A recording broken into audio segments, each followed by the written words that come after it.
Hey guys, it's Gav, and I am so stoked to show you guys how to use Lumist, what it can do, and how to make it the most efficient for you.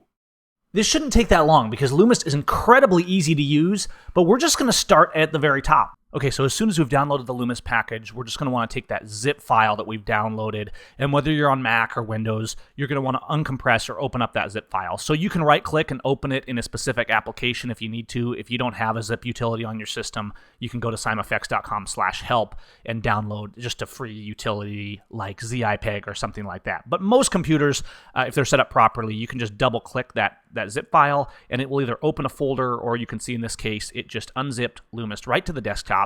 And now we can go in here and we have the action file. And we'll just drag that out, put it on the desktop. You can really take it from anywhere. So obviously the first thing we need to do is install Loomis. Now if you go up here to the Actions panel, which by the way, if it's not visible, you can go to Window and turn on Actions, and you'll get the Actions panel right there. Okay, so here's our Actions panel in normal mode. And what you can actually do is load actions from right here and just click Loomis. In this case, it's on the desktop, wherever you've downloaded or unzipped it to. I'm going to show you another way that usually is how I do actions. All you have to do is actually take the action file, the .atn file, and you drag it in to Photoshop, and it's going to load it right up here. I'm going to put it at the top for convenience sake. Now, Lumist is meant, it's installed now, it's ready to go, but it's meant to be run in button mode. If you click the little thing here, and just click button mode, you'll see it all turn into buttons. And then I usually resize it so the buttons are one row wide, makes it really neat and tidy and organized. And as you can see, everything's color-coded. Lumist is organized for workflow absolutely beautifully. In fact, you'll see similarities if you use like our Alchemist actions and things like that. You'll see similarities in the organization of this. Also, as we go through and you see these tools in Lumist, while Lumist is self-contained, it has its own effects, it has its own tone control tools, those same tone control tools and the same way that the actions run and can be stacked, it crosses over to our Alchemist set, which has tons of retouching resources. So actually the two work phenomenally together. You can switch back and forth. You can use Lumist and the tone select tools to mask actions from another action set like Alchemist. So let's get in here. The first thing we're going to do, we're going to start at the top, and you can see it says start here. The first thing we want to do is build the tonal map. I'm just going to click the button. Building the tonal map takes the longest probably of any action. It's not long, but it does take a moment, because what it has to do is map the entire image, so we have, boom, there it is, a map of all the tones in the image. And this is the foundation of something absolutely amazing. We've never had this before in our photography. And it's inspired by a few things. One of the primary things is the zone system. Now, I teach the zone system a lot. It comes up a lot in my workshops, particularly my exposed workshop. But the essence of the zone system, of course, is the zone scale from 0 to 10. It gives us a range, a language of light. Well, with Lumist, we've taken that a whole level further. And this is really cool. I'm actually going to run the tonal map on a couple of different images just as I'm introducing this here. And you can just watch. It builds this map. It builds a tone scale. But we've taken it further because we brought color coding into that tone scale. So now not only do we have a tone scale, we have the representative colors of that entire tone scale instantly shown in our image. And wait till you see how we can then manipulate those tones. So you can see we go 0 to 10. And if you look real close here, you'll see at the end of each far zone, there is a slightly different color. What that indicates is all of this dark red is zone 10, right? But the end of it is like the top 20% rather, of zone 10, meaning that's basically fully clipped white. And then on the other side, we can see how we have the purple and then the super dark, almost black purple. That represents fully clipped black on that far tail end there. So these aren't all things you have to remember because it's going to be self-explanatory as you use Lumist. But the main thing is you have the zone scale, which is the same as Ansel Adams' zone scale, and then we've merged that into this single scale that's on the top of your image that color codes everything and corresponds it to the tonal map that we just built onto the image. Now, when I first came up with this, when I first realized, hey, I can do this, I was kind of blown away. I'm like, wow, I've wanted this for so long, to be able to not just look and analyze the zones, but actually have real feedback and have the image tell me these are the zones, right? To be able to develop this has been amazing. This is hands down the most complex series of actions that I've ever seen or ever made. And yet they run incredibly simple. So let's get in and start using Loomis. One real quick tip, you want to be in button mode because it's going to make your selections way easier. Also, don't rename the Loomis actions because there actually are, down at the bottom, there's these support files for Loomis. And the support files are actually essential. The support files build the tonal scale and do certain refresh actions and things like that you're going to see along the way. And if you start renaming things, it can mess things up. So the best thing to do is just load Lumist. It's set up to be perfect for workflow. You can, of course, rearrange actions within Lumist if you want, but really you're probably going to find it works great out of the gate. So how do we use it, right? We've got all these actions, and we've got a tone map. Okay, what of it? Well, let's look at this from a fundamental standpoint. First of all, we've built the tonal map. We also have the refresh tonal map, and we're going to come back to that so that you guys can see it. But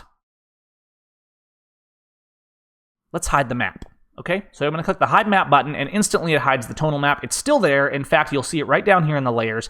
And within the tonal map are all the layers that make up the tonal map in the different zones, which of course are corresponded to the color coding, which corresponds directly to the image. Let's look at the image now. This is a pretty flat, mostly raw file, came out of my Sony, all right?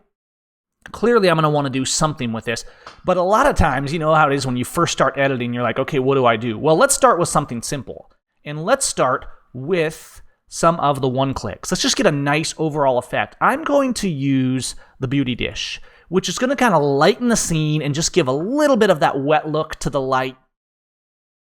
Not over the top. Okay, now this was a global action. Here's the beauty of Lumist. If you run pretty much any action in Lumist, particularly the Luma painters, the Color Luma, okay, these down here, the Color Luma is effects. Some of these effects are meant to be localized.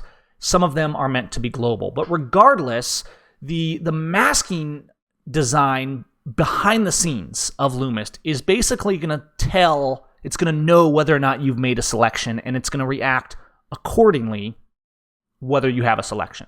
So what it means is I didn't have a selection on this image when I ran the beauty dish. And you see it just put it up here. It stacked it in there nice and pretty right on top, okay?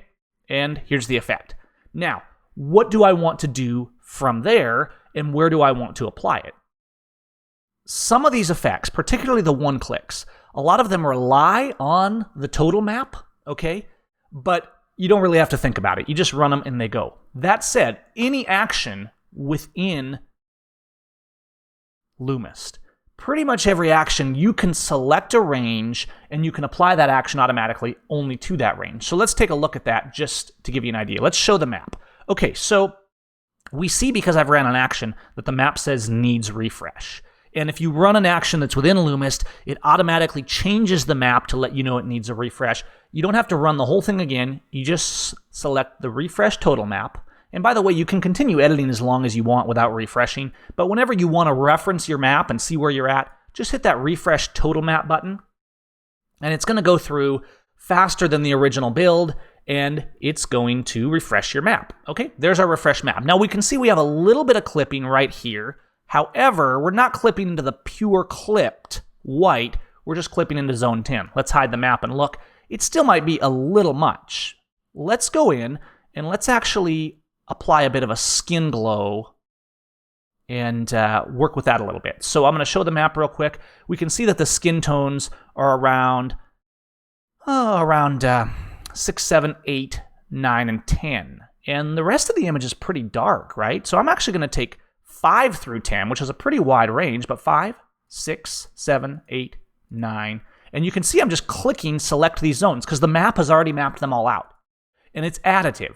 So I click 1 and it selects zone 5, but then I click zone 6, it doesn't deselect zone 5, it adds the selection, so now we have zone 5 and zone 6. So right now we've selected zone 5 through 10, okay? So that's the tone select. Those are additive, and of course I can deselect all if I want to start over with this button right here with the deselect all action. But now I've used the tone select. We've built the map, we've done a tone select. Now let's go to the simple toolbox, and let's just feather that. Some of the actions feather automatically, but there's a couple different ways to feather your selection if you want to. My favorite way is just to click the feather 25 real quickly. And what I'm going to do is let's go ahead and let's run the skin glow. This is down in the Color Luma painters. Now, most of these are kind of designed to be selectively applied to a certain area. Of course, you can apply them globally, but it might be too much. Let's run the skin glow, and you're going to see it's going to run the action, and as part of the action, it's going to automatically hide the tonal map so it's fluid and built for workflow, but the tonal map hasn't gone away. Here's our skin glow, which is just bringing a nice softness in there, but let's not turn it up too much. Let's just make it right about there. Okay, now I really want to start separating her, though. I really want to kind of bring out some detail.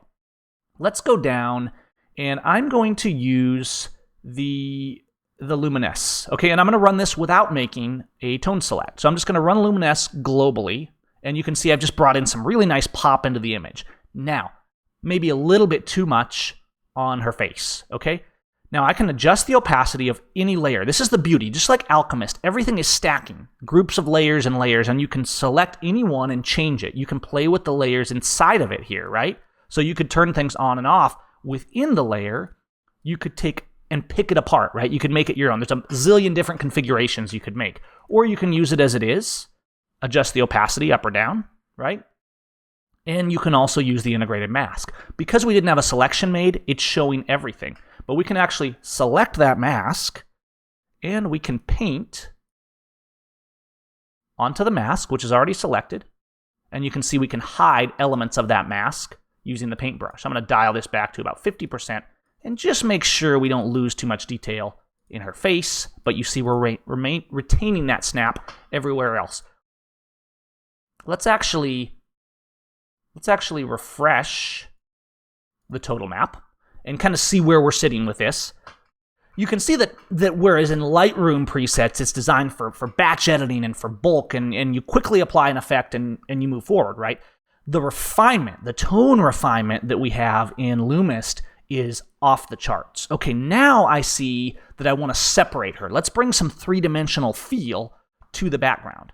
Now, one way I can do this is I can look and say, well, what are my background areas, right? We see her face is kind of 7, 8, 9, 6 in the range here, right? But our background is down here, color-coded in the 1, 2, 3, and 4. I'm going to take 1, 2, 3, and 4. I'm not going to select 0 because what I'm about to do is darken those tones, and I don't want the zone 0 area to go completely black. So I'm going to leave that undone.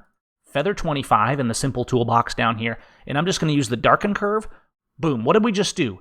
It just took the selection we made in Tone Select and instantly applied the darken curve and applied intelligently the mask that we selected. And so you can see we're just darkening that area. Now we still have a mask. If we want to manually tweak with this mask, we can absolutely still do that. For example, if I say, well, let's not have it quite so heavy on her dress here. Let's keep a little lightness on there, right? Just real quick things. And you can, of course, adjust opacity to control the intensity of this. But already we're getting this kind of 3D separation that is really cool. And you can see I can actually still go back, right? Because most of these layers are semi-transparent at the least, I can actually go back and still modify other settings that I've done. Now, if you're in 16-bit, I'm running an 8-bit right now just so this is a little faster. If you're in 16-bit on your image, right, which you can change from here, mode, and 8-bit, 16-bit, okay? So a lot of times if you come out of Lightroom, it's set by default to work with 16-bit. And if I'm doing a portrait that I'm going to be putting on the wall, I want that 16-bit, even though it's going to slow me down a little bit, and even though it tends to make large file sizes, especially if I want to retain all these layers. If you do want things to run faster, and maybe you don't need all that information, you can switch it down to 8-bit. All right, so we're already looking really good. Let's see where we started. And we're already to here, but we can do more. This is a really nice, rich, beautiful scene. What else can we do? Let's start playing around with this. Let's again refresh the total map. I don't always refresh it every time, but that way it gives you updated and exact information on what the tones in your image are. We can see that we're still pretty good. Our highlights are a little bit bold right here, but not really bad. Some of the one-clicks, you don't even have to select a tone. And there's a few of these. For example, the Highlight Clip Soap. Highlight Clip Soap already has the command to run certain zones, and you can usually kind of tell by the name. It's not that you can't still select an area, but I can run Highlight Clip Soap. And the goal is to kind of clean up some of those highlights and smooth them out a little bit. without me making any selection. It really is just a one click, and you can see how it's kind of smoothed out this. It's done some averaging, and there's some pretty advanced stuff happening behind the scenes. And I can, of course, tweak it and mask it out however much I want, just to make sure we don't go too hot on that face. Now, of course, another approach I could take, let's show the map real quick. Let's take my 9s and my 10s as well. And I'm going to feather 25, and I'm just going to go ahead and do the darken curve again on that face right there. And you can see I'm darkening this up. Now, bear in mind, these are layers being added. I can go up here to the properties, or I can double click this mask here, okay? This adjustment layer, and I could go in and adjust this wherever I wanted to. So I could change this curve, and I could go back at any time and do that, and whatever is masked under it would be perfect. Now, another thing you can do, and I should mention this in the simple toolbox, as you go through the actions, you're going to find out what works good for you, what you like, all that kind of stuff. One thing you can do if you want like a blank curve layer or a blank levels layer, right? So let's do a blank levels layer, and you can just see it made a layer, and it didn't change anything because it's a neutral layer. You could then go up to your properties and manually tweak the layer, which I don't need in this case. But if you want to do your own, you can do that. You have absolute control over what's going on here. You can also make a mask group, okay? So if I click to make a mask group, it's actually going to make a group with a merged version of the current state of the image in a layer, and I could now do things within this group that are going to be applied under the mask, okay? So if I had selected, let's say, zone 7, right? Here's zone 7. I had feathered it and made that group. It would have masked that group. However, here's the beauty. You can apply an effect, like one of the painters or a group or whatever it is you're doing, right? You can manually make your own adjustment layer or anything you want. Maybe you've run another action. Then you can make your selection from tone select, and you can apply that selection as a mask. So you can see this group already has a mask.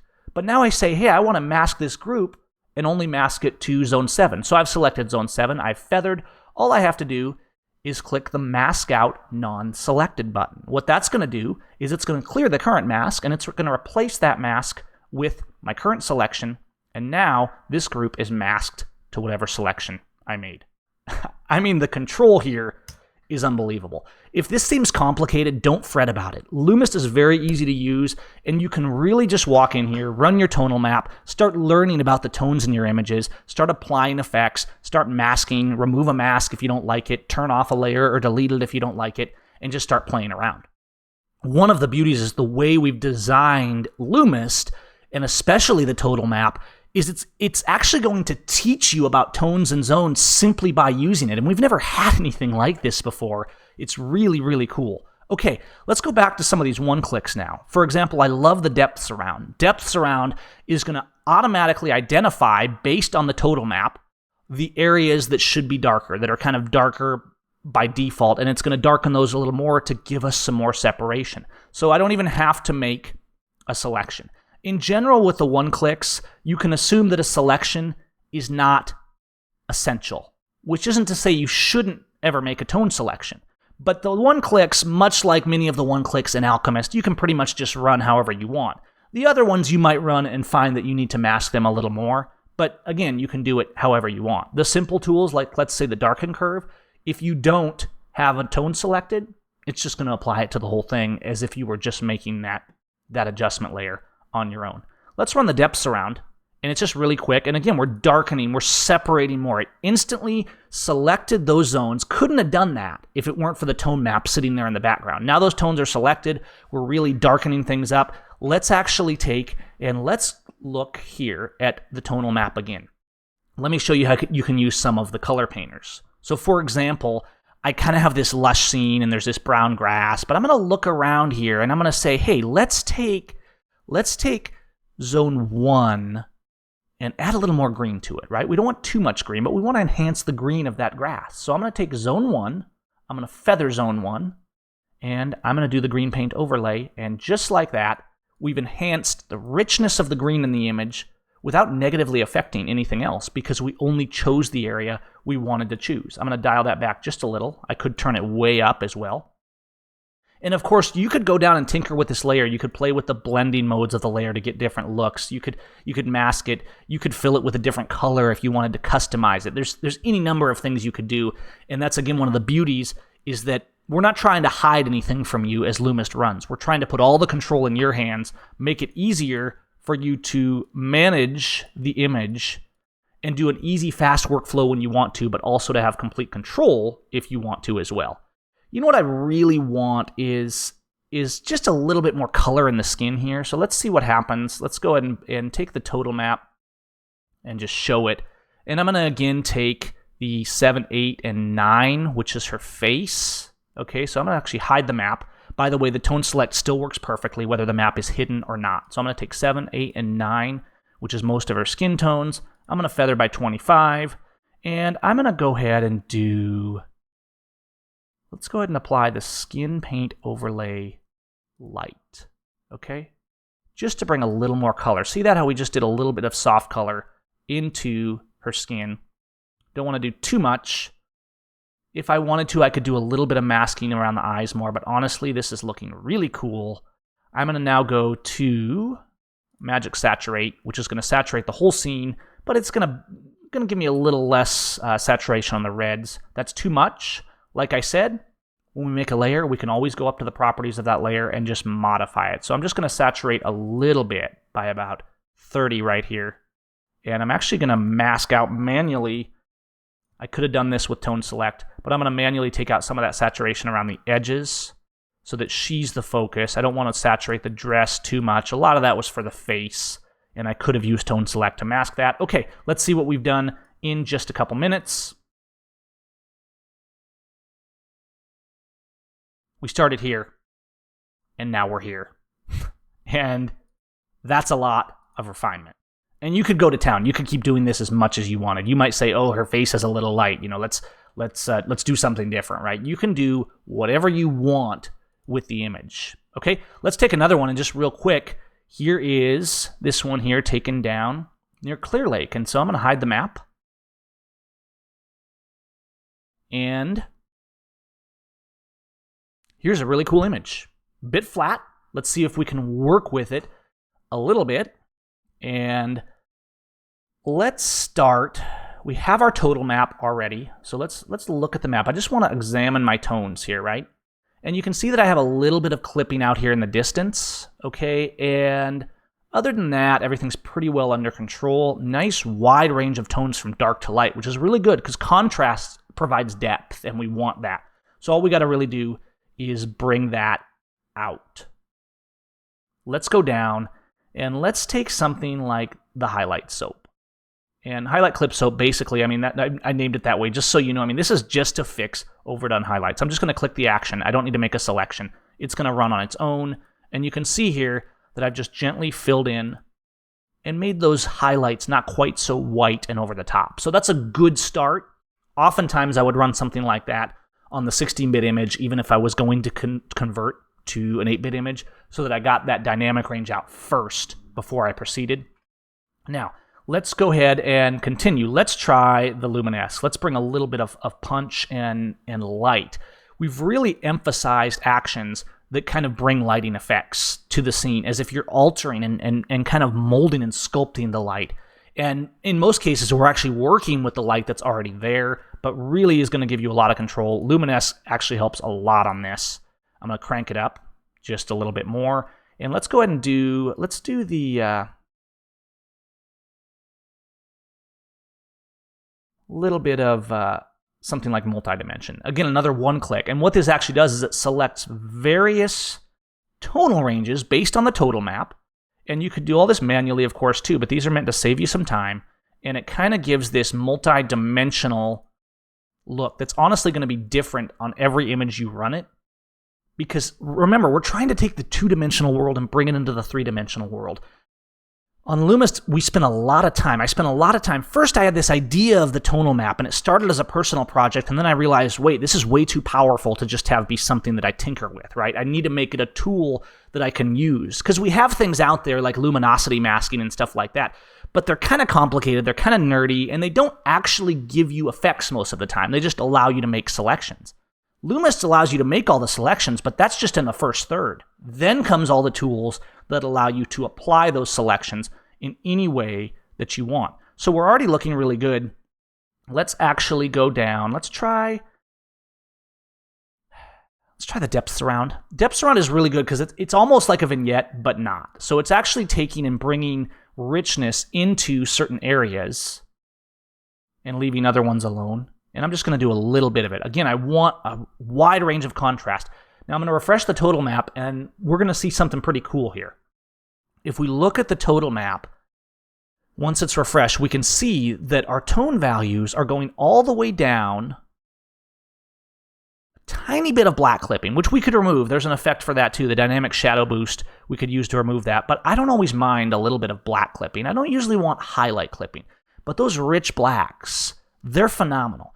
So we have kind of 1, 2, and 3, and 4. We have a lot of rich dark tones, but pure clipping almost nowhere. There's detail pretty much everywhere. And even in our whites now, because we've ran some recovery, yes, we have some zone 10, but remember what I told you about zone 10.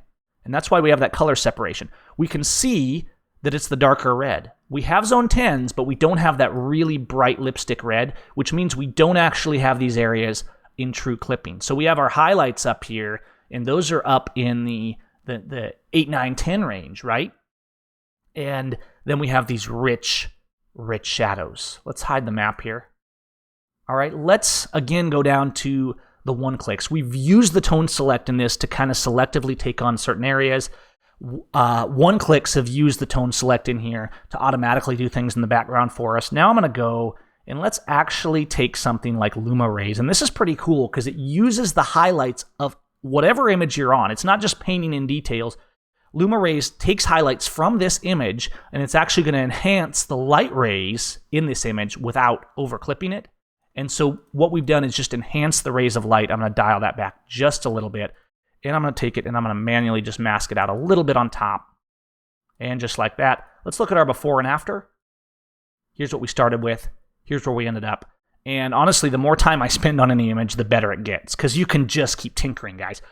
This Lumist, actions in Photoshop in general. You know, you've done basic processing in Lightroom. Now you really want to make things shine. You're ready to go to the wall with your print. That's where Photoshop comes in, because we can go so much further than we can in a raw processor, like Camera Raw or Capture One or On One or Lightroom. Now we can come in here and we have these infinite effects that you really can't even describe how many variations you could do, because every layer can be changed, every element can be masked, things can be rearranged, opacity can be changed.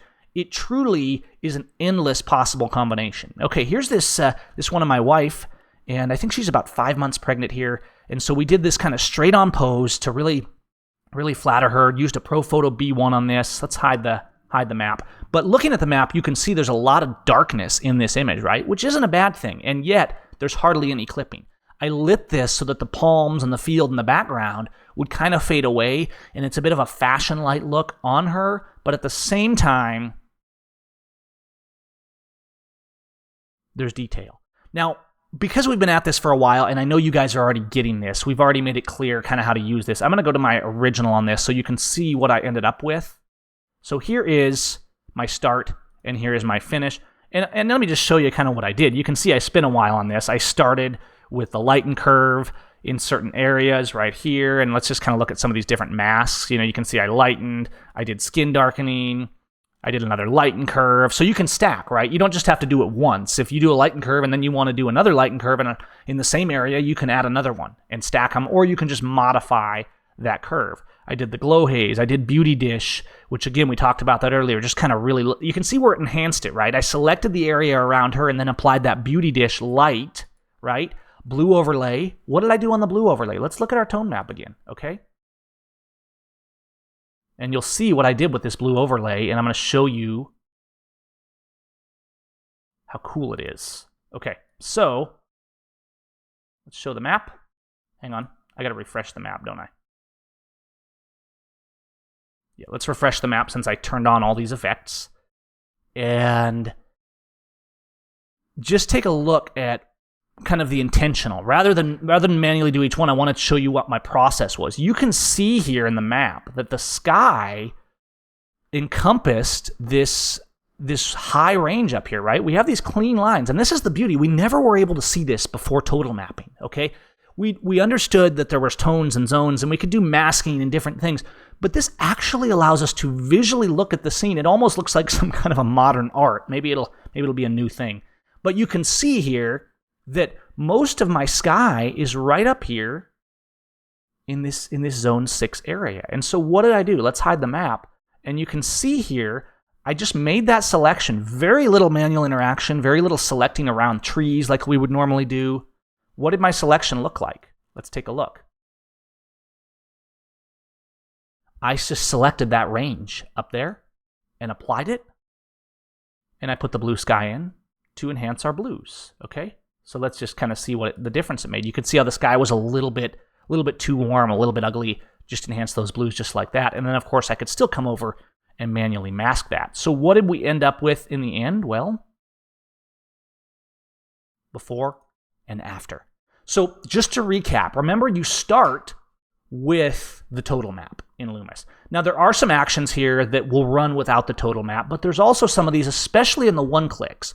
Some of the one-clicks rely on that total map existing in the image, because they're doing things that a regular action couldn't do. They're making selections that you couldn't do normally because Photoshop doesn't have that feature. So generally, you want to run the total map first, and even if you don't refresh it all the time, that way you have that reference material. But if you ever want to know where you're at, you want to make sure you're not clipping too much. You want to get a visual. Pretty soon, what you're going to do is you're going to look at this tonal map, and it's going to tell you a lot about the visualization in your mind's eye about your image. Because you're going to have a vision here, and you're going to start working with it. And sometimes our looks can be deceiving, right? And that's the beauty. I talk a lot about getting it right in camera and using zones and exposure and things like that. And oftentimes looks can be deceiving. It's the same in post-production until now, because now we can just turn on the map and we can see what's happening throughout the image. I can instantly see that none of these highlights are clipping. The highest I'm going into is zone 8. It's right down here on my zone scale, on my map, and I can see the spread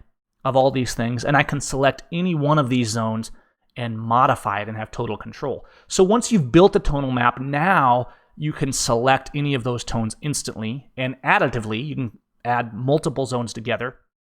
And bearing in mind, a zone is one stop, right? So you're isolating just one stop, and you're affecting that stop. So you can select that in your tone select, then you can go down and apply whatever. Okay, so you've selected zone 7, now you're going to apply a darken curve or a lighten curve or a saturate, right?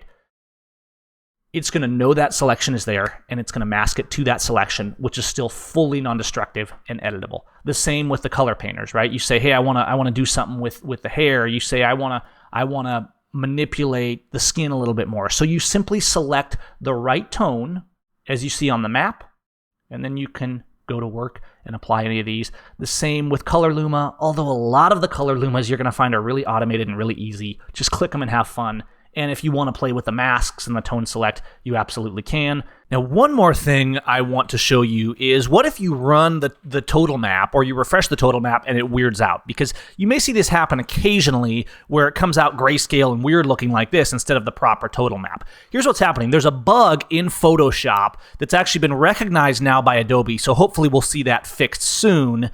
But what's happening is Photoshop sometimes has a problem running actions that make these color range selections. So if in the past you've selected, say, highlights, it can stick on that, and when the total map or some of the other Lumist actions runs, it'll be stuck on it because of the bug in Photoshop. Now, if this happens, if you run the total map and everything looks off and weird, we have a button up here called the Total Map Troubleshooter, and this will actually walk you through this. All you have to do is it requires a little bit of input. Let's just click the Troubleshooter, and you'll see an explanation of the bug. And what it's going to ask you to do is just click Continue, and it's going to open up the color range panel, and you can see how it's stuck on highlights, which is not where it needs to be for the total map to run properly. It needs to be on sample colors. All you got to do is select sample colors and click OK, and it just disappears, right? It looks like nothing has happened, but something has actually happened. Now you can refresh the total map again, and everything will run as normal. Now, in most cases, you won't have to do this very often, but if you have a problem, if the total map wigs out, just click that Total Map Troubleshooter button,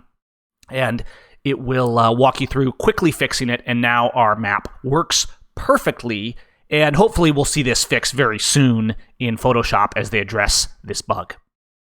Lumist has a huge amount of control. It's really simple. It's really fluid. And the beauty is you could then come down here and you could apply, let's go down these here. This is actually Alchemist, right?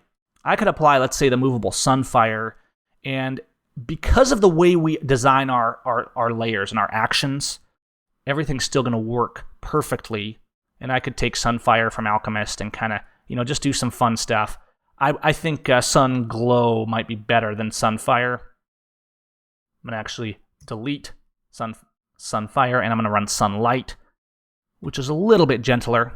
Now, bearing in mind, I'm just showing you, this is an action from Alchemist that I'm running right now, but the bottom line is here, you can run another action, depending on how well the actions you're using are designed. In the case of Seim actions, absolutely, because we design all of these actions to be controllable and to not interfere. A lot of actions that are poorly designed, you'll run them, and if you haven't flattened your image, they won't work. In the old days, that used to be the norm, and now we don't have to do that. We have these additive actions, and that's how all of our actions work. So if you run an Alchemist action, it's not going to get rid of your total map. It's not going to do any of that. The refresh total map is still going to work. In fact, you can run that action, and you could actually use the masking tool. So I could say, hey, let's just apply this to 2 and 3, and I've ran that Alchemist action, and I'm just going to go mask out non-selected, and I've applied the mask to that. Now, one more thing I want to show you that I didn't show you earlier. Notice how I applied a mask, which may not have been that intelligently selected, because I was just demonstrating. But I applied this action from another collection, and then I applied a mask using Tone Select. But you can see, because I didn't feather it, that it's kind of hard-edged, right? You don't have to start over. There's a button for that too. Just go in here and click the Blur Current Mask, and click it as many times as you want. And what it's doing, without actually changing the effect, it's selecting your mask and it's softening your mask, similar to if you had feathered, but retroactively. So you can do it before, you can do it after. We've tried to think of everything here, and I've gone through and used these actions and used these actions and used these actions on so many different scenarios and tried to break them so that we can make them for you guys as smooth and fluid as we want. When you're done, you can go up here and you can flatten your image if you want to save space. Another thing I like to do is I'll select all the layers, and then I'll Command G and I'll group them together.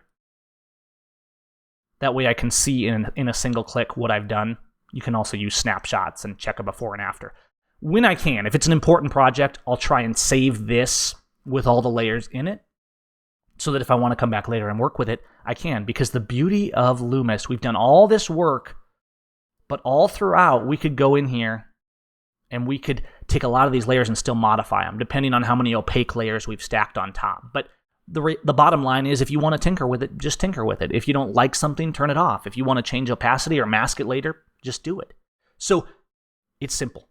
Let there be light. We're going out, we're taking the light in our cameras, and then we're bringing it to post-production. This is our darkroom now. Lumist takes that influence of the darkroom, of zones and all those things, and it brings it into an area that we can really do amazing things with. Quick and easy. Just like that. It just goes on and on. Now, I might even go now into Alchemist and tinker with this more, right? Because in Alchemist, we have some of those more selective areas that are meant for fine detail retouching, like eyes and lips and things like that. So I might go down to Alchemist here on this one, and I could go into Alchemist. One of my favorites is Alchemy Eyes in Alchemist. So I'm just going to run the Alchemy Eyes brush, and you can see it's not going to screw anything up for our Lumist work. It's going to put it on here, and Alchemy Eyes is a manual action, so I'm just going to come in here, and I'm going to brush a little bit into her eyes, lighten this area up a little bit, make those eyes nice and sharp, just like that, with the Alchemy Eyes. So mixing, blending different collections, that works fine with Loomis. The bottom line is, whether you have our other collections or whether you just have Loomis, you're going to be able to go in here. You're going to have total control over your tone values, over your zones, and not only that, you're going to learn more about your image making along the way, and you're going to learn how to get it better in camera along the way, even if you're already a master. We've never had this kind of feedback. I'm so excited. I hope you guys are too. Shoot us an email from the site if you have any questions. We're here to help. I want to thank you guys for getting Lumist. Spread the word. The game has changed. We can control every element of the tone. without a bunch of nerdy back-end masking and craziness. It's right there at our fingertips. You've got this. Have fun, guys, and let us know if you have any questions.